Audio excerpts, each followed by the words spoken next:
for, gosh, a long time, over 30 years, probably 35 years. Hmm. And I've seen different things in your life, going through different things you've done and where you're at now. And you're in the process of planting your garden and getting into gardening. Hmm. What's your motivation? So, my biggest motivation is health because I've been really sick, or I was really sick after I had COVID, and I just didn't, I just wasn't recovering, and I just kept getting like multiple different infections after I had it, and and I was just going downhill, and I had to, and I was on a lot of different antibiotics. I ended up with a drug resistant UTI, and we couldn't get rid of it. And I had an amoeba, and I had just all these different sicknesses. And so it started with I found um, I found a natural antibiotic which was derived from garlic, and it's called Alimax Pre Pro. And so it's a prebiotic and a probiotic, and it really helped. It got rid of that along with the help from my doctor. I had a naturopath doctor, and she put me on a really restricted diet, and I had to only eat like non-processed foods, and I couldn't have anything with I couldn't have any in, GMOs, and I couldn't have any kind of no pesticides or herbicides or anything like that. I had lost like 60 pounds. I was anorexic basically. I mean, I wasn't choosing to be anorexic, but I couldn't eat because I had also had diverticulitis, and because of COVID, it's like it just kept going in my body. Like the allergic response to whatever it was just kept going, and so through eating well and eating food that was clean, I was able to clear all the infections out of my body. And then she put me on after I got healthier from that, I started gaining weight, and then we started doing like a detox. So I'm a hairdresser. I've been a hairdresser, as you know, for like 30 years, and so you're surrounded with like Chemicals. chemicals all the time, and so my body had an overload of chemicals, and so she started me on a detox program, um, and during that time I didn't follow like eating well as well as I should, and I had another reaction, and part of the reaction I was helping my mom clean and stuff like that, but then I had this reaction where I started having inflammation in my arms, and then I developed frozen shoulder, and I couldn't move my arm, and so I had to stop working.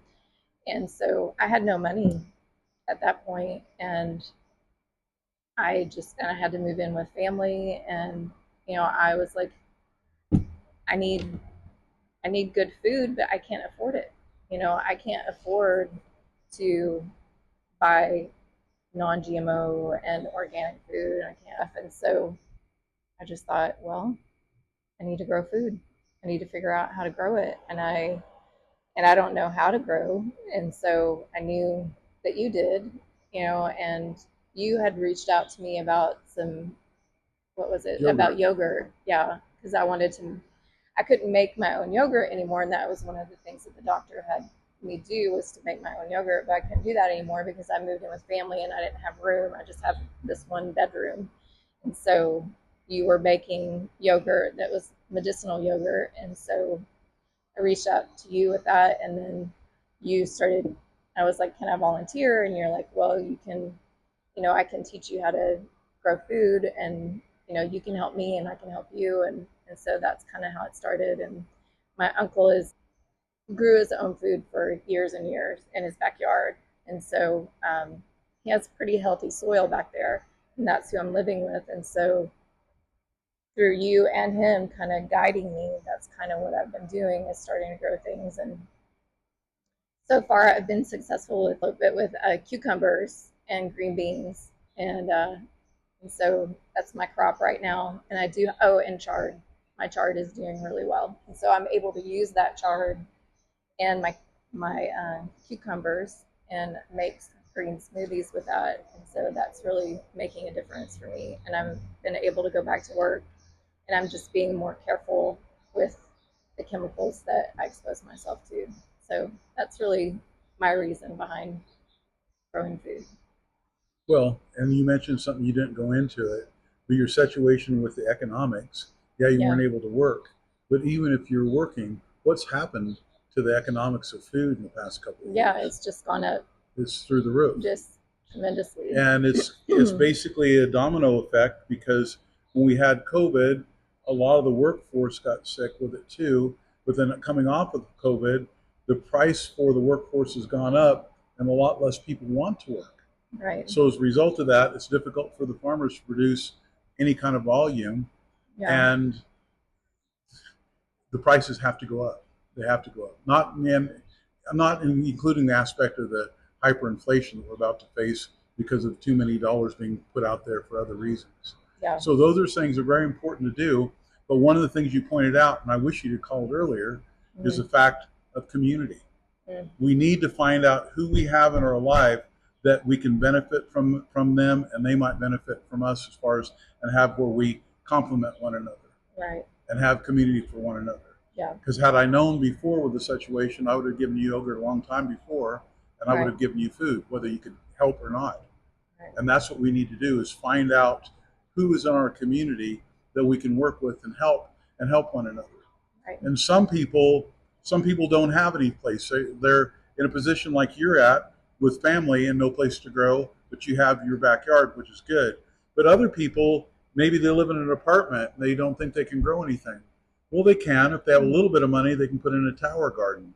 That'll work well.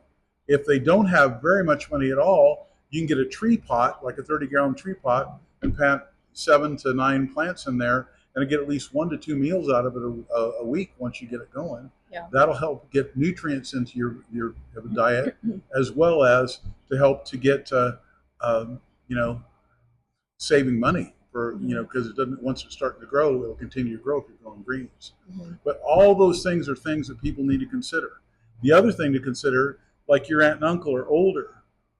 Had your own place and because before, when I saw you last, you had a nice apartment up in Denton, but say at that time you had no place to grow, you might have been able to talk to an older relative, an older friend, and say, hey, I'd love to be able to grow. If I grow the food, since you used to be an avid gardener, you can speak to me and tell me how to do this better.